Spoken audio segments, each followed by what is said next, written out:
सोलापूर महानगरपालिकेच्या महापौरपदाची अपेक्षाही मराठा समाजाला मिळेल असे वाटत होते.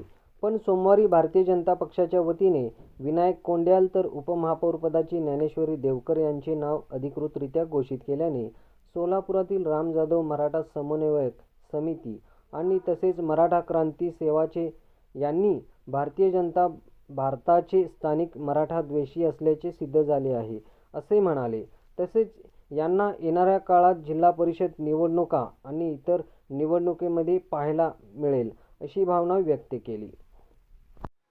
आजच्या महापौर निवडीवरनं सोलापूर शहरातील स्थानिक भाजप पदाधिकारी हे मराठा द्वेषी आहेत ह्यावरनं सिद्ध झालेले आहे. तुम्ही बघितलात 2 महिन्यापूर्वी राज्याचे मुख्यमंत्री देवेंद्र फडणवीस सोलापूरला आल्यानंतर देवेंद्र फडणवीस साहेबांनी महामंडळाला 700 कोटी रुपये दिल्यामुळे आम्ही मराठा क्रांती मोर्चातून आम्ही तिथं देवेंद्र फडणवीस साहेब यांचा मावळा पगडी घालून तिथं सत्कार सुद्धा केला होता. गेल्या अनेक दिवसापासून जेव्हा महापालिकेचा निकाल लागल्यानंतर मराठा समाजाची एकच मागणी होती की तिथं मराठा समाजाचा महापौर करावा.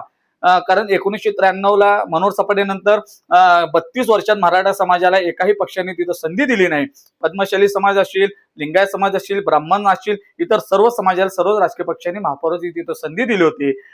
गेल्या 3 दिवसापासून आम्ही मागणी करत होतो की जर भाजप हे मराठा देशी स्थानिक पदाधिकारी असतील तर महापौर निवडणार, मराठा समाज महापौर तिथं करणार नाही. आम्ही मागणी असं वारंवार सोशल मीडिया असतील तिथं आम्ही मागणी करत होतो. आज मराठा समाजाला तिथं संधी न दिल्यामुळे यावरनं सिद्ध होत आहे की सोलापूर शहरातील स्थानिक भाजप पदाधिकारी हे मराठा द्वेषी आहेत. आणि येत्या 2 दिवसात जे आता पंचायत समिती जिल्हा परिषद जे निवडणूक चालू आहे ग्रामीण भागातले सोलापूर आणि माढा लोकसभामध्ये मराठा समाजाचे चळवळीत जे काम करतात त्यांच्यासोबत आमची आता बैठक तिथं होणार आहे. आणि येणाऱ्या जे पंचायत समिती जिल्हा परिषदला जे 7 तारखेला मतदान होणार आहे, मराठा समाजाचं तुम्ही जे महापौर केला नाही त्याचं तुम्हाला उत्तर येणाऱ्या पंचायत समिती आणि जिल्हा परिषदेला मतपेटीतून तुम्हाला दिसेल.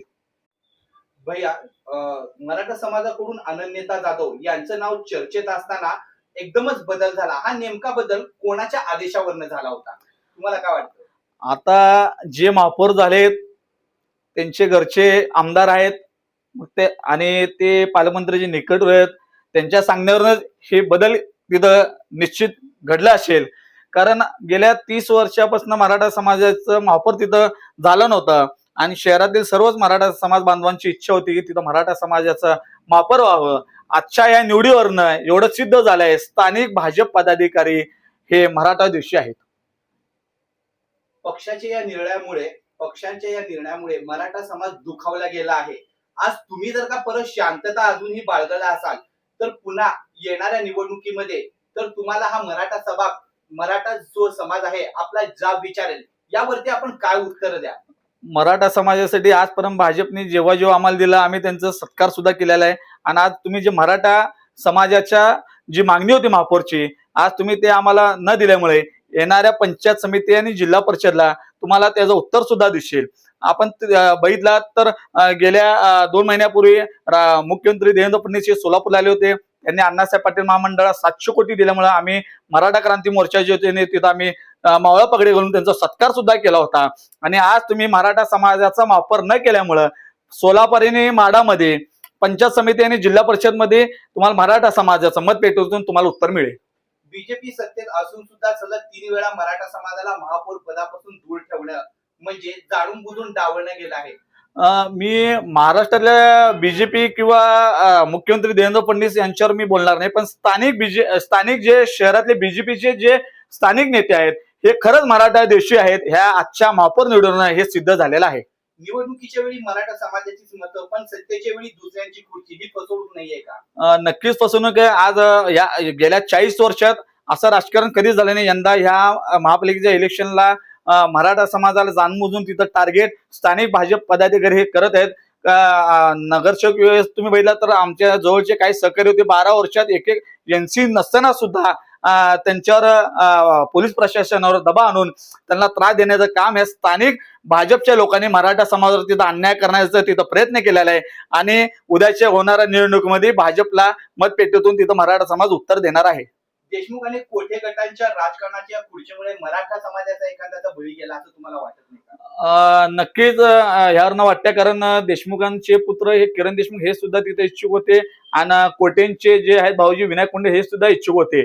पण आमची मराठा समाजाची मागणी ह्या तिन्ही गेल्या 4 दिवसापूर्वीच आम्ही मागणी केली होती. शहर, उत्तर, मध्य, दक्षिण अक्कलकोटचे आमदार, जिल्ह्याचे पालकमंत्री यांनी मराठा समाजाचा महापौर करून आम्ही तिथं मागणी केली होती. या सगळ्यांच्या राजकारणाच्या मुळे मराठा समाजाचं आज मोठं नुकसान झालेलं आहे. मराठा समाजाला न्याय न मिळाला तुमची पुढची राजकीय भूमिका काय असेल? मराठा क्रांती मोर्चाची वतीने आमची जे आता उद्या होणाऱ्या 7 तारखेला जिल्हा परिषद पंचायत समितीला उद्यापासून आम्ही आजच दुपारी निवड झाल्यानंतर ग्रामीण भागातले आमचे जे मराठा समाजातील चळवळीतले काम करणारे लोक आहेत त्यांच्याशी आज आमची बैठक झालेली आहे आणि व्हिडिओ कॉन्फरन्स मार्फत. आणि येत्या 2 दिवसात मी स्वतः दोन्ही मतदारसंघात मी तिथं स्वतः जाऊन सगळ्यांचे आमचे चळवळीत काम करणाऱ्या लोकांची आम्ही तिथं भेट घेणार आहे. आणि उद्या येणाऱ्या जिल्हा परिषदला मराठा समाज पंचायत समिती जिल्हा परिषदला भाजपची तिथं मतपेटीतून त्यांना उत्तर देणार आहे. भारतीय जनता पार्टीच्या निर्णयाच्या विरोधात आपण उघडपणे भूमिका दाखवण्याची हिंमत दाखवणार का? नक्कीच.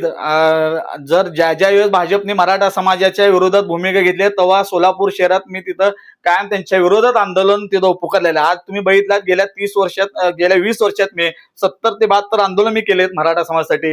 आणि जिथं जिथं मराठा समाजावर अन्याय होत असेल ते मग भाजप असतील किंवा कुठलेही राजकीय पक्ष या राज्यात सत्तेत असतील त्यांच्या विरोधात मी आवाज उठवत राहणार. पुढील निवडणुकीमध्ये मराठा समाजाने बीजेपीवर विश्वास ठेवावा का?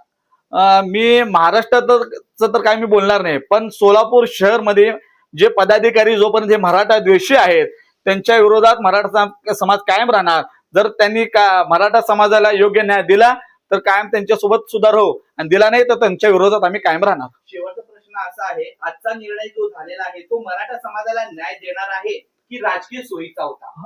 आजचा जो निर्णय झालाय, स्थानिक भाजप पदाधिकारी हे मराठा द्वेषी आहेत ह्याच्यावरनं सिद्ध झालेला आहे. आज सकाळी सोलापूरमध्ये कारभारी ग्रुप म्हणून जे महापालिकेतले सर्व नगरसेवक आमदार असतात त्यावर सुद्धा मी सकाळी 9 वाजता पहिला मी एक मेसेज टाकला होता की भाजप हे मराठा द्वेषी असेल तर मराठा समाजाचा महापौर करणार नाही. आणि आज सिद्ध झालेला आहे, स्थानिक भाजप पदाधिकारी हे मराठा द्वेषी आहेत आणि येणाऱ्या निवडणुकीमध्ये मराठा समाज त्यांना उत्तर देणार.